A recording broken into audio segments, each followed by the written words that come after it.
So we begin section 1.5 with direct substitution. Notice that this is all about trig functions. So if you have not reviewed and memorized the unit circle, you might want to double check that you're familiar with that before moving on. But as I said, we're going to start with direct substitution because in the first couple problems we can just start with sine of 3 times 2 pi over 3. And I'm just directly substituting 2 pi over 3 in for theta all over 3 times 2 pi over 3. And each of these are nice because the 3 over 3 will cancel each other out. 3 over 3 will cancel each other out. So just think about the unit circle. 2 pi is 1 full revolution. And so we're looking at the ordered pair 1, 0. And sine is the y-coordinate, so we're looking at 0 there. So what we end up with, I should be putting equal signs by the way, is 0 over 2 pi. Well, 0 divided by any non-zero constant equals 0. So that's the first answer. Whereas if we look at the next one, again, depending on how familiar you are with trig functions, just a reminder that this means 2 times cosine of the theta value, then squared. Now, I don't want to rewrite it twice, so that's why I just left it blank for now. And now I'm going to substitute pi in for theta. That's a terrible looking pi, by the way. I'll make it look somewhat decent. Okay, so where on the unit circle is pi? Well, it's over here, and that's the ordered pair -1, 0. Cosine is the x-coordinate, so it's 2 times -1 being squared. Well, when you square -1, you get +1 times 2 just gives you 2. So if you can use direct substitution, you can go ahead and do that. But what happens when we try direct substitution moving down to this problem?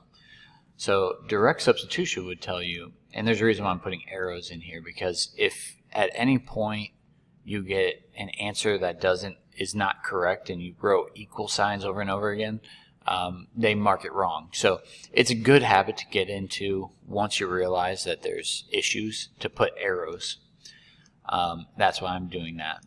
So 1 minus cosine of 0, and in the denominator it's really sine of 0 being squared. Well, think about the unit circle.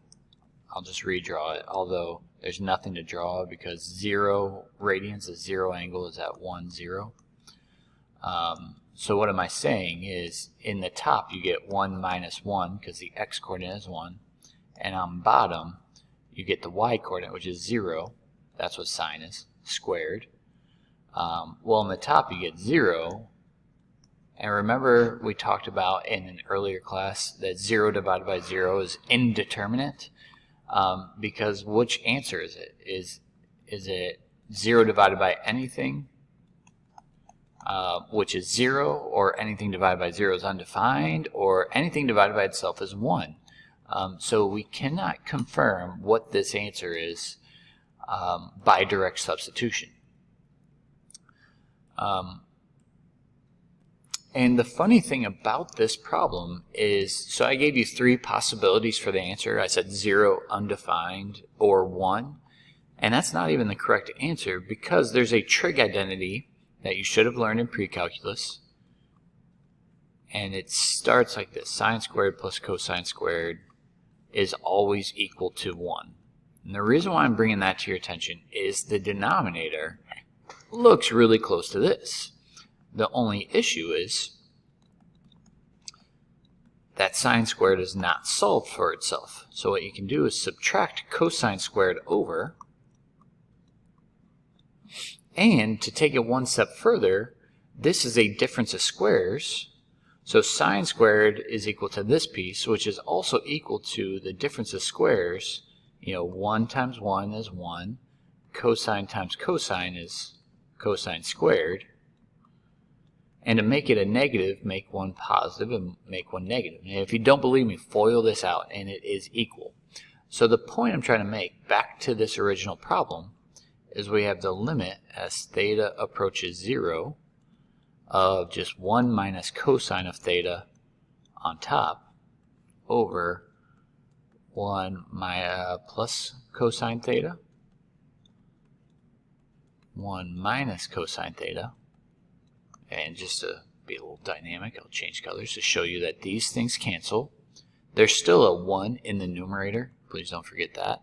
And now we can directly substitute 0 in for theta, which we did earlier. Remember, it's the x value, so it's 1. So what we have is 1 over 1 plus 1, which is equal to 1/2. So this is the actual answer to that problem. So what I'm trying to get at, though, is direct substitution does not always work. I don't know if we're quite ready to practice these types of problems on your own, but I'm getting you there. So do not freak out. But rewatch the video if you feel like that's necessary to help you really understand.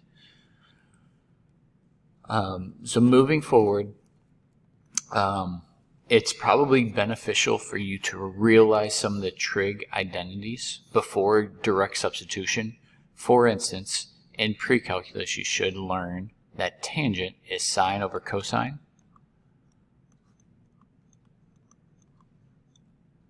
And the reason why I'm bringing that to your attention is don't forget to rewrite limit. That's a rule that until we plug in, until we do direct substitution, make sure you rewrite it. So instead of figuring out what tangent and cosine are of 3 pi over 2, to simplify this, so this equation is equal, or expression I should say, is equal to just 3 sine of theta. So now all I have to do is figure out what sine of 3 pi over 2 is. Well, if you go to your unit circle, I'm going to draw it for you just because I don't know how familiar you are yet with it. 3 pi over 2 is down here. The ordered pair is 0, -1. So sine of 3 pi over 2 is the y coordinate, -1. So 3 times -1 is -3. All right. Again, I would emphasize if you can simplify this to do that, because secant is 1 over cosine. Just leave that other cosine in the numerator. This 4 theta still in the denominator. And the whole reason why I'm doing this is to show you that those cosines cancel. Now you do have to rewrite limit as theta approaches pi over 2. But now when I plug it in right here, what we get is, so this is direct substitution, 4 times pi over 2. Well, you can simplify that to be 2 pi. So 1 over 2 pi. I'm sorry, my handwriting, that's a 2 pi right there. Same thing with this one. Let me change colors. Just something different. Cosine and sine I'm not going to mess with, but the definition of tangent is sine over cosine. Well, now as you look at the problem, again, just rewrite limit as theta approaches pi. The sine cancels and cosine cancels, so it's literally the limit as theta approaches pi of 1, and we learned in a previous lesson that if it's just a constant, that's your answer. If it helps, you can think about, well, I'm going to substitute pi in for theta. Oh, there's no theta to plug in, so my answer is just that. All right. So now what I'm going to show you is when you get into these sort of like no possibility of simplification. And the directions in your notes even say to use a graphing calculator because there's no way to simplify this, or nothing I've at least taught you yet. So instead of showing you Desmos, I'm going to show you my graphing calculator. And in y equals, if you have the updated version, you can just hit alpha x to grab that, make the fraction. For some of you with older models, you have to hit alpha y equals to grab the fraction. Just make sure that you get the same values as I do. So sine of x over x. All right. And the reason why you're going to use y equals a lot, and the reason why you want to do that is now when I go to my home screen, I can just hit alpha trace and grab that equation and then put in parentheses whatever x values I want. So I'm going to go back to this. The first one that they want is negative 0.01. As I pull that up, negative 0.01. You don't even have to close the parenthesis. And now what it's doing is it's plugging in negative 0.01 in for both of my x's. And remember, that's just a variable, so it doesn't matter that it's theta in the problem and I wrote down x. So now I can just go up and grab that equation. I don't even have to retype it. Second delete will insert another 0 in there. You have to hit 0 as well. Or just retype it, whatever works for you. And I think it also asks for negative 0.01. Okay, so what I'm doing is I'm finding y values for x values that are to the left of 0. So as I write down these values, I'm not going to even keep it really perfect because I think it's pretty evident that on the left side of 0, so right here would be where 0 is, on the left side, these values are getting closer and closer to 1. So essentially what we're doing is we're using a graphing calculator to answer this question. The limit as theta approaches 0 on the left side of these is equal to 1. So we still have to do the same thing on the right side. And all you have to do is go up to these values, delete off the negative. Well, it almost looks exactly, well, it does look exactly the same. It might be slightly off. Grab another value. Chop off the negative, or however it works for you. Doesn't matter to me. You can definitely see that on the right side, pretty much the same thing happens. I'm just going to change colors a little bit. I'm not going to do this perfect. I think you can tell what's happening here. And I'll just write down the same number I have on the left side. But now, because we have positive values, we're on the right side of 0. And what's it getting closer to on the right side is the same y value of 1. Well, if you remember, our definition of the limit is as long as the limit on the left side is equal to the limit on the right side, and it's a numerical value, then we can say the limit exists, and it equals that same value of positive 1.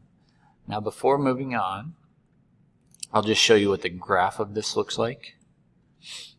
So if you hit graph on your graphing calculator, and I don't even have to zoom in, I think it's pretty clear that at x equals 0, it looks like it's approaching 1.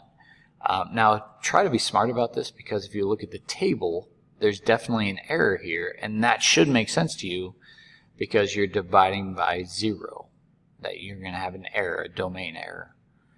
So I'm going to pause the video.